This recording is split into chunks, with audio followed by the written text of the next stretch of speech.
अस्सलाम वालेकुम। सवाल यह है कि क्या सूद के माल से, इंटरेस्ट का जो माल होता है, सूद इंटरेस्ट, उसके माल से कारोबार करना दुरुस्त है या नहीं?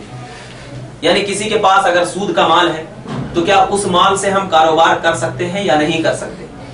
तो उसका जवाब सबसे पहले उलमा इकराम ने फरमाया सूद जो है हराम है, बिल्कुल हराम है।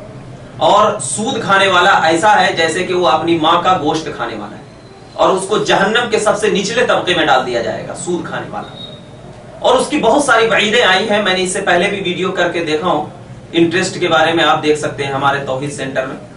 तो सबसे पहले यह है कि एक चीज ध्यान में रखना चाहिए, अगर वो खालिस पूरे सूद के माल से ही कारोबार कर रहा है तो उसका कारोबार करना बिल्कुल हराम है। लेकिन अगर उसके दुकान में इतना माल है कि आधा सूद का माल है और आधा हलाल माल है, तो देखा जाएगा कि सूद का माल ज्यादा है या हलाल माल ज्यादा है। तो अगर गालिब हलाल है, हलाल माल ज्यादा गालिब है, तो अब उसके दुकान से खरीदो फरोख्त कर सकते हैं अगर गालिब है ज्यादा। लेकिन अगर सूद का माल गालिब है तो क्या है, उसके दुकान से बिल्कुल खरीदो फरोख्त नहीं कर सकते हैं, कारोबार नहीं कर सकते हैं। ये तो मसला है। लेकिन उलमाए किराम ने ऐसी दुकान से भी खरीदो फरोख्त करने को क्या है, हराम फरमाया है, बचना चाहिए इससे।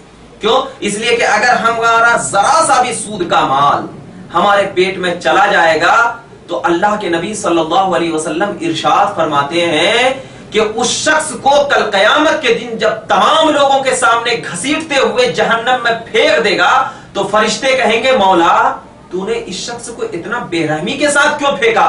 तो अल्लाह तबारक व तआला गैब से आवाज देगा इसलिए फेंका कि ये दुनिया में अपने भाइयों का गोश्त और खून खाया करता था, ये सूद का माल। इसीलिए क्या है, सूद के माल से बचना चाहिए। और ये रद्दुल मुख्तार में इमाम शामी ने जिक्र फरमाया है कि इन सूद के कारोबारी को बिल्कुल, जो शख्स सूद का कारोबार कर रहा है उसको तो अपने मोहल्ले से भी निकाल दिया जाए, उससे बातचीत भी करना हराम हो जाए और उसको सलाम करना, उसको क्या है, उसकी तरफ शफकत से देखना भी आम मुसलमानों के लिए क्या है, हराम है, आम मुसलमानों के लिए हराम है। तो लिहाजा खुलासा यह हुआ कि सूद का कारोबार करना बिल्कुल हराम और हराम कतई।